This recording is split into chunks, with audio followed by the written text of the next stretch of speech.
Welcome, I'm Barkha Dutt. You're with the Mojo Story. Our priority reportage and analysis of COVID continues as ever, and we're here to talk about Omicron. Let's take you through what we know thus far. The world is reacting in some places with caution, in some places with panic at the emergence of a new variant, a variant described by South African scientists to have a constellation of mutations. In the meantime, many countries have already started travel bans and restrictions. South Africa, where the variant has first been outed, is objecting to this, calling it a modern form of apartheid and a discouragement of transparency. We are trying to separate fact from fiction and panic from science and asking how worried should we really be? Is this really more lethal than Delta? And most importantly, we are emerging and looking at this variant in the age of the vaccines. To help us walk through many of these questions and take your questions as well, we're delighted to have back with us the COVID guru who has helped millions of people across the world on Twitter with his easy to access advice, Dr. Faheem Younus, who's joining us from the United States today. Faheem Saab, it's great to have you back. You are now a friend of our platform, The Mojo Story, and I know so many millions of Indians do follow you so closely on and off Twitter. Let me start by asking you, you've always been a voice of cautious optimism. You've always been a voice to discourage panic. American President Joe Biden said he's being cautious. Do you think that the world has responded in an appropriate way, or do you think that the world is showing unnecessary signs of panic? Good morning. Thank you so much for having me, Barkha. I do think it's a spectrum of reactions. Of course, if you are a frontline scientist in South Africa, or if you are the World Health Organization, or if you are the Centers for Disease Control, it's a matter of immediate concern, and you have to get going and get to work immediately. It's very, very serious for you. But if you're a man on the street, your goal should just be vaccination, and there's no need for panic there. So I do sense some level of panic, which I think should be measured and should be more turned into caution, because this is a long game, and we know this is the seventh variant of concern or interest in the past 14 months. We cannot go in this frenzy every 2 months and expect life to be normal. People are exhausted. So our messaging has to be calm, has to be cautious, has to be action oriented. And that's where I believe we need to focus, and we will be talking about that today, hopefully. I do want to talk about what we know scientifically, what the mutations mean, whether this means more virulence. But usse pehle, I want to ask you about these travel bans and restrictions. South Africa has protested vociferously. They're saying we are being penalized for our transparency. They're also making the point that travel bans don't actually achieve anything. मिसाल के तौर पर Scotland में जो cases मिले हैं, some of those people have not even traveled outside the country. And we are also in a post-vaccine age. How can our response be the same as it was in 2020? How do you see these travel bans and the protests from South Africa? Exactly. And I think you nailed it, because I've already talked about it on Twitter as well. I think travel bans are simplistic. If anybody thinks they are only a solution, then they're short-sighted, because they're a solution and a problem. There's a cost that the world pays for a travel ban, and humans pay, and economies pay. In my opinion, a better strategy at this stage will be a three-prong approach. Number one, you mandate vaccine for air travel, particularly for international travel. Any WHO approved vaccine should be okay as long as you have proof of that vaccination. We all understand after vaccination, some people can still transmit. That is why you then mandate a KN95 mask for people who are traveling, so that transmission can be reduced. And number three, you mandate a negative PCR test, not a rapid test. And this Omicron variant can preliminarily be even detected on a regular PCR before you go to genomic surveillance. So if you put those three things in place, which are easy, if you travel to Canada from US, those three things are pretty much in place. And when you do that, you can have economies flourish. You're incentivizing and encouraging the next country to report their variant on time. And you don't create this sort of panic. Now, last point, it is expected. I said it 2 or 3 days ago. By the time you discover a variant, it's probably already in 1 to 2 dozen countries. And the reason being the amount of globalization, the Mhm. interconnected world we live in, Barkha. Just the Johannesburg, the airport that serves Johannesburg, more than 1 million people fly out of that airport every month. So those are the sort of numbers we're dealing with. I think travel bans are overly simplistic. One of the reasons that I love talking to you, and there are many reasons, is the commonsensical and pragmatic advice that you give. So just to recap the three things you've said: mandate vaccines for air travel, the K95 mask, and then there are the tests. And the Negative tests PCR, yeah. We have and all the the tools. We have the and tools to fight this now. and by the way, the good news is that even I was reading that the rapid antigen tests also pick up the Omicron. So you don't even necessarily need the RT-PCR, but of course the RT-PCR is the gold standard. I'm going to push this further and say to you, is this not a cue for us to mandate vaccines per se? You have said mandate vaccines for air travel. Instead of countries closing their borders, Biden has gone and closed borders. The UK has placed restrictions in, our part of the world has placed restrictions. Isn't it much better to just say where vaccines are available, where the state has enough stock of vaccines, it is now criminally negligent to not take your jab because you are hurting other people. So instead of just mandating vaccines for air travel, why not just mandate vaccines?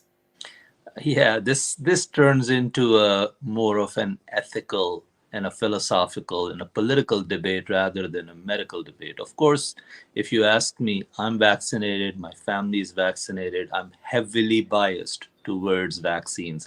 Because I see it every day. You've lost your dad to this disease, Barka. I have lost so many patients. I've lost my own uncle. So when it touches you personally, it Yeah. becomes very clear. So I think both of us have been personally impacted about it. So it's very easy. I would say yes to your question.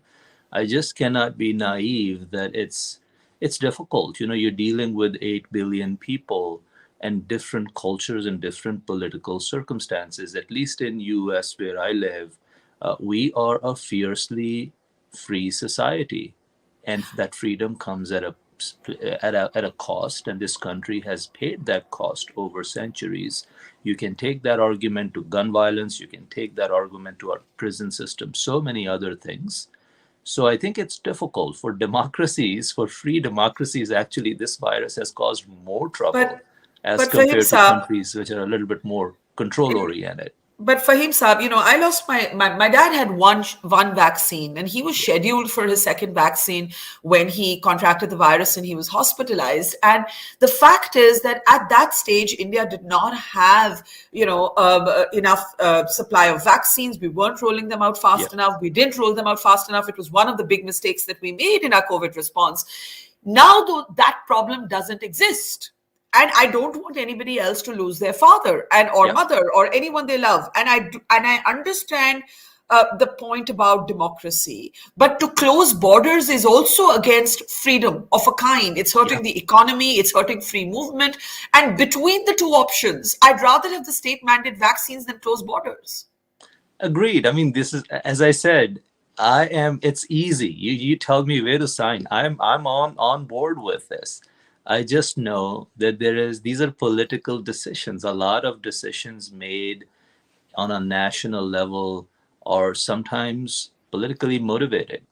And this decision will have its own repercussions. And there will be, just like we talked about border closures, I think mandating vaccines has its own cost as well on the human side. But yeah, that's the debate we should be having. What's the And cost? Give me an example of the cost. I mean, there are political costs, in my opinion, and I'm not an expert on that. Because if it was that easy, it would have been done. As I said, for me, it's very easy. Like I would say, in our Yeah. hospital, if you have to work in our hospital, COVID vaccine is mandated flu Well, vaccine well, is mandated. one way to do it is to link it to enough economic and professional activity that you don't have a fiat from the state, but Absolutely. it just becomes something you need, almost like your social security number, or in India the Aadhaar card. But okay, let's you and I agree, and I defer to your wisdom on this on how travel bans are simplistic, and in fact it can't be the response of the world anymore That's because right. there's a psychological threshold that Yeah. people have crossed. And that's Yeah. what I think we don't talk about. Scientists who are in their laboratories forget that people once back out. I don't think, for example, a lockdown can work ever again anywhere in the world. I'm not sure what you think.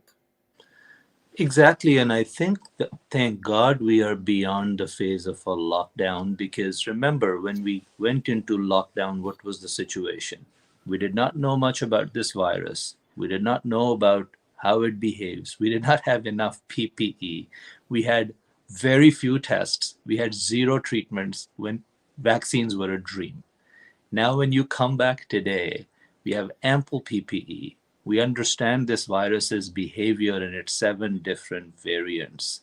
We have 4 or 5 drugs. We have nearly 10 vaccines, and half of the globe has received at least one shot. So it's a Yeah. very different reality. I feel we are in phase 2 of this pandemic.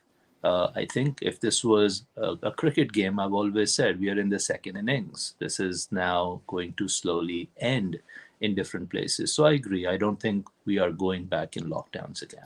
Well, the cricket metaphor is something certainly large parts of the world will understand and relate to. That we're now in the second Yeah. innings, and when it felt like No a end. t- when it felt like either no end or like there weren't enough overs and not even enough balls to bowl. We're Yes. out of that phase for Yeah. sure.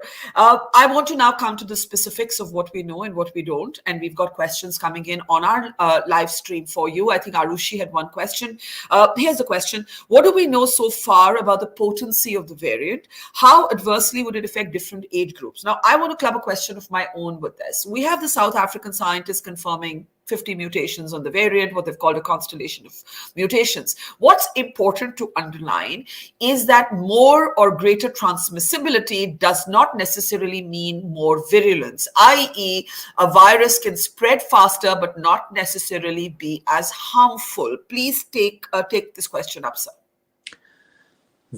So all of these questions will be premature for me to answer. And I know your viewers are not going to be happy about it, but that's not my job. I'm not Disney World. My job is to tell them the truth. And the truth is, as of today, there are some very strong voices among experts, some who very strongly feel that the world is falling apart and this is just crazy. And then there are others, and I believe I'm in that camp, who feel like we've been there, done this before. We need Yeah. to be more cautious and we need to tell people what the facts are. As of today, I don't know whether we surely can say that this is more transmissible. Number one, there is no proof that it's more lethal, and there is no proof that it evades immunity, whether from natural infection or from vaccines. I also believe most of those answers we will be a bit more sharper by the end of the month of December. So yes, it's frustrating, but that's how science is. I think we should tell people that give us 2 to 4 weeks. And I'm not on those front lines. I'm not a researcher. I'm Sure. also waiting for that data to be published like anybody else. But at this But stage, the what is important thing is that at the moment, there's we no do not evidence. know that There it is is no either more evidence. lethal or more transmissible. We just don't know. There is no evidence of that in my opinion. Otherwise, the World Health Organization would have said it. Uh, and what we are seeing is limited spread with, yes, anecdotal cases now in multiple countries, which is not a surprise. People have to, again, here's the perspective, Barkha. Yeah. The beta variant emerged from South Africa in 2020. We all know it even had evidence of immune evasion, and yet it did not really go anywhere. It did not cause anything near what Delta did. The Lambda variant came out of, I think, Peru, and just stayed in South America, and total number of cases were less than 10,000. Same with the Mu variant. These are very serious variants. but the total number of mu and lambda are under 20,000 in the whole world. In America, we have more than that cases, like in half a day. So I'm just giving that perspective. I'm not at all saying that we should just dismiss this virus and this variant. That's not what I'm saying. I'm just saying it's too early. And it's a very, yeah, if you put a gun next to my head and you will say, what do you think? Is this going to beat Delta? If you put me in that sort of a bind and I have to pick one, I don't like predictions, but if I'm forced to, I would say this will not overtake Delta. Okay, and I respect you're not making a prediction, but I also I think appreciate the fact that we are not at the moment looking at the kind of panic situation that We're Delta not. caused. And Delta, Yeah. the surge for many parts of the world happened, I won't say pre-vaccine, but just as the vaccines were rolling out. We're in a very different situation today. But We are. we've got another interesting question coming up, if we can have that back on the screen. In India, at least, the booster doses, or I actually don't like calling them booster doses, the Third third shot. shots, Third shots, shots. because booster makes it seem like a luxury or a Sure. bonus, right? Not really needed, an indulgence. Our medical sort of nodal organization ruled that out. That was before Omicron was recognized by the WHO. Now the question is, hello Barkha, how do we manage in India where there is no booster dose? Would it make more sense to go travel to the EU to get an mRNA vaccine as a booster? Well, at the moment, travel is going to be a bit of a headache, so I would not advise that. But on this third shot, what do we know? What do we not know, Faheem? Right. So I believe that, and many experts believe, and it's a matter of time before I feel this will be the consensus, that a complete course of COVID vaccine is 3 shots, not 2 shots.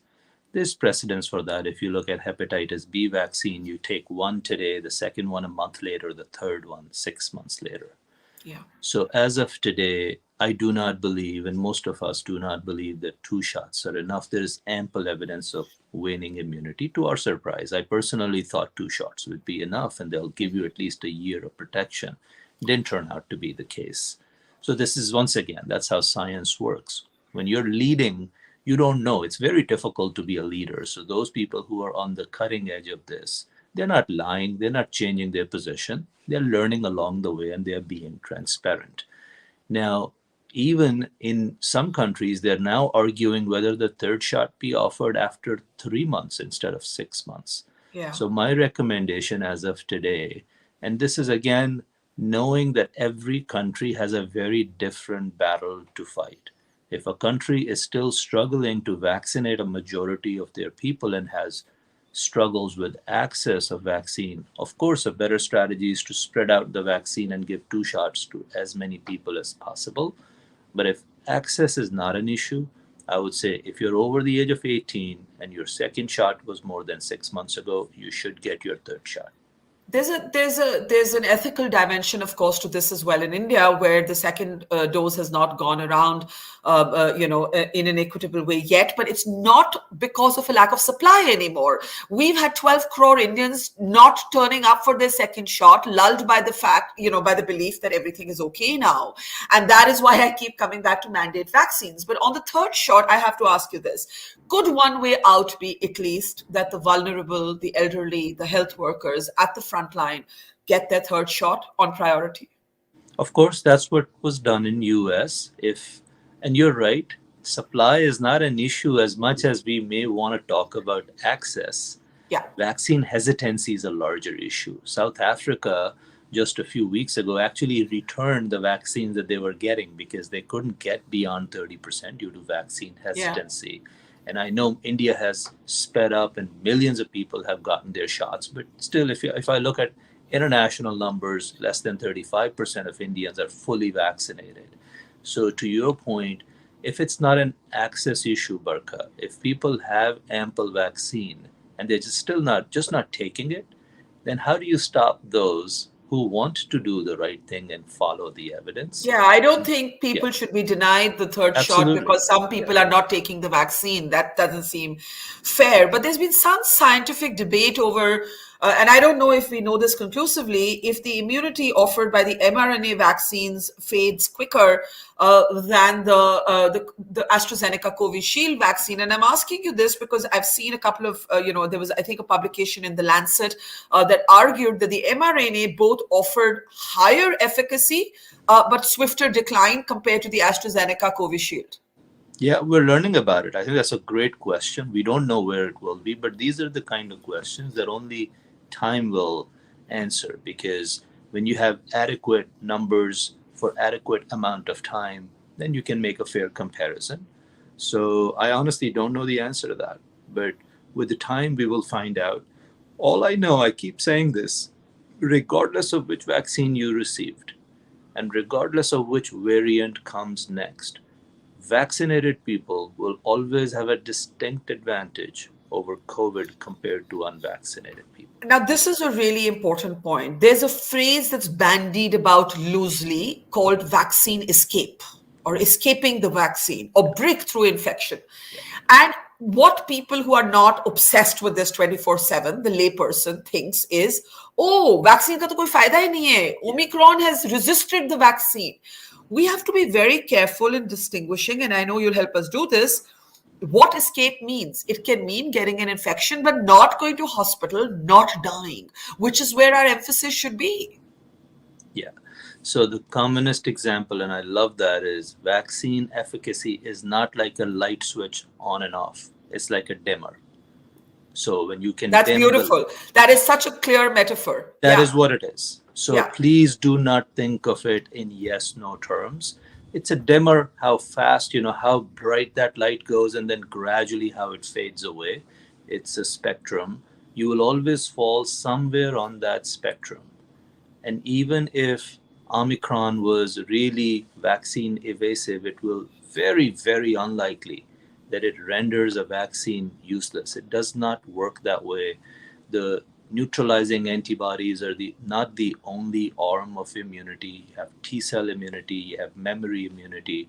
Even, the natural infection gives you immunity. So we have to understand the nuances. It stays a dimmer, it's not a on-off switch.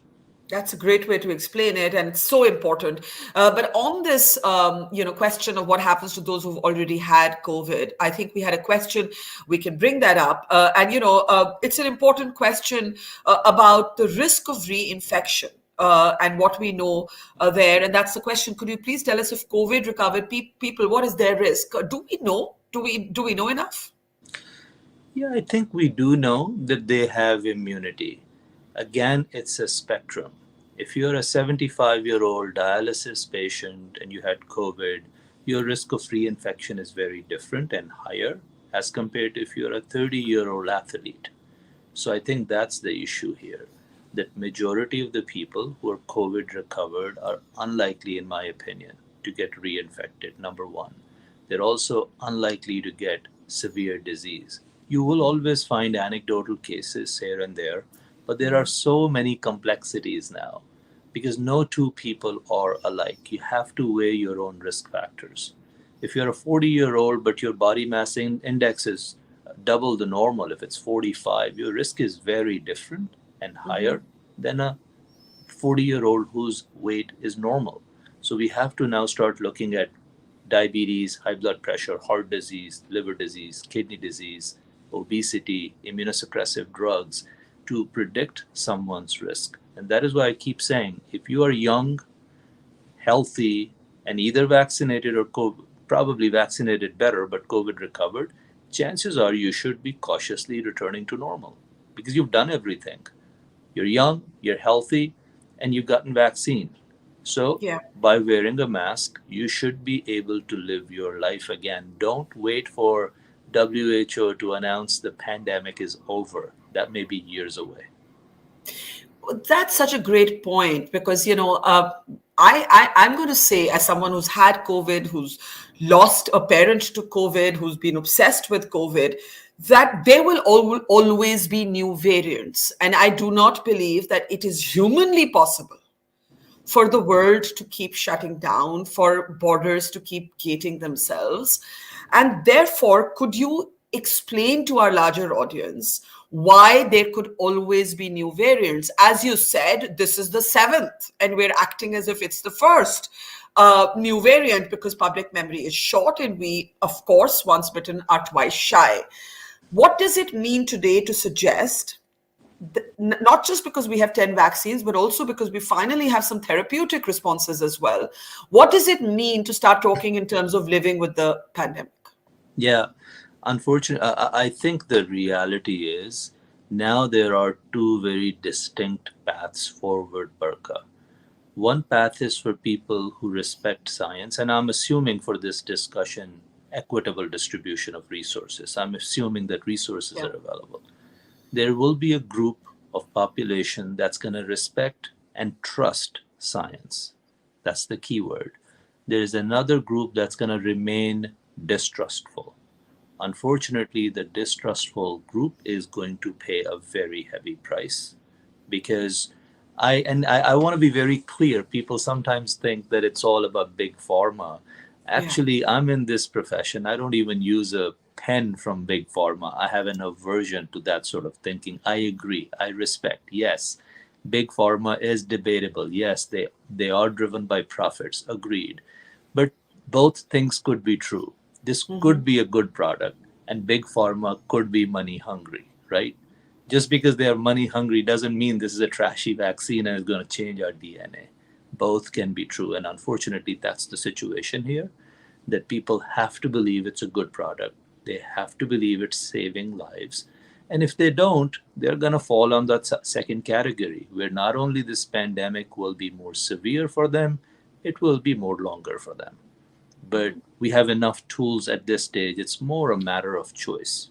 Yeah. What do we know, in the last couple of minutes, what do we know about the therapeutic responses that are available? When this pandemic erupted, there was no therapy, there was no pill. We now have at least a couple of different drugs being tested globally. What do we know about those? So I say this not to make people complacent, but to appreciate the solidarity in the scientific community that we now have more treatments for COVID, which appeared last year, as compared to influenza, which appeared centuries ago. People need to, Fascinating. people Fascinating. really need to understand that. This is as fascinating as it gets. Yeah. You know, we know that it's debatable, but remdesivir is out there. We have Decadron. We know anticoagulation saves life. We have monoclonal antibodies, more than one. And now we have this Merck and Pfizer pills coming in the next few months. We don't have as many therapeutics for influenza. And Yeah. this is on top of nearly 10 different vaccines.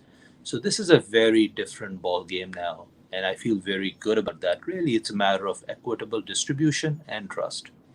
Yeah, fascinating. What would you therefore be? You said trust science. One thought I had when I was listening to that was scientists themselves don't often agree. For example, science is divided on whether mRNA is different in response to this variant than Covishield. Do people with mRNA need the booster quicker than those with, I say Covishield, AstraZeneca?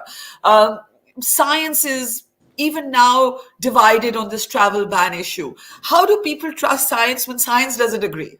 Agreed. You take your car to three different mechanics and they don't agree. That's human beings, right? Yeah, But at the yeah, same time, and that's a great question, the way I approach, that's where I don't want people to even listen to my opinion.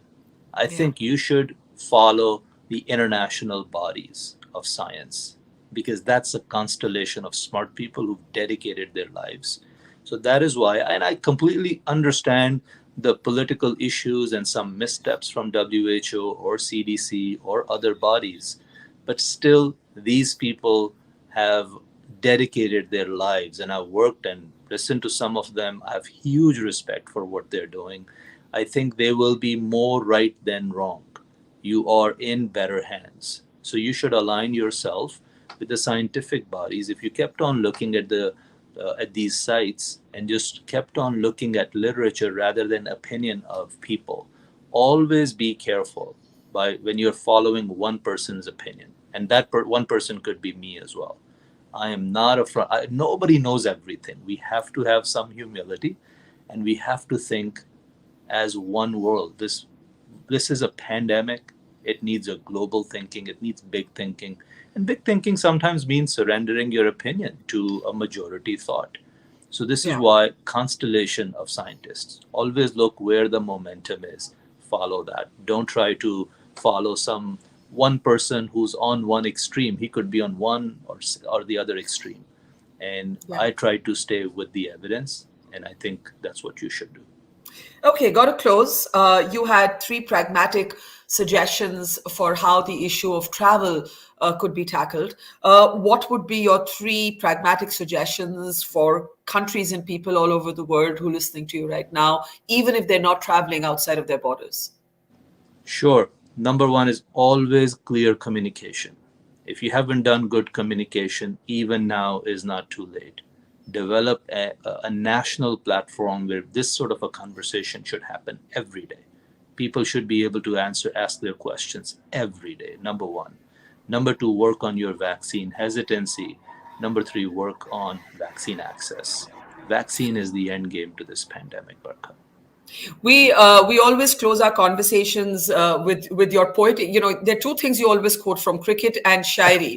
So I've got to close with a couplet as always. What strikes you to describe this moment I that did we're not in think again? of that at all. I should have, honestly, but it did not come to my mind. So तो we कुछ will probably. पुराना ही कुछ share कर लीजिए. You know. Very difficult. Very difficult. I think let's break that tradition today. I don't want to mess it up. Okay, next time you'll be better prepared. Faheem Younus, Dr. Faheem Younus, always a pleasure, Faheem Saab. Thank you for being so measured, so optimistic, and yet so careful. I think that combination of skills is very rare to find for the sort of completely crazed, frenzied times that we live in. So we really appreciate it. We'll have you back soon, this time armed with more than one sort of couplet. And we look forward to that. And take care, and thank you so much. And Thank you to so our much, audience, Barkha. thank Wish you you for best watching. of luck. Thank you, sir. See you tomorrow. Goodbye. Take care. Bye-bye. It's great to see you here. Thank you for watching our work. If you haven't subscribed yet, don't forget to click the bell icon and subscribe to Mojo Story and support independent, robust journalism.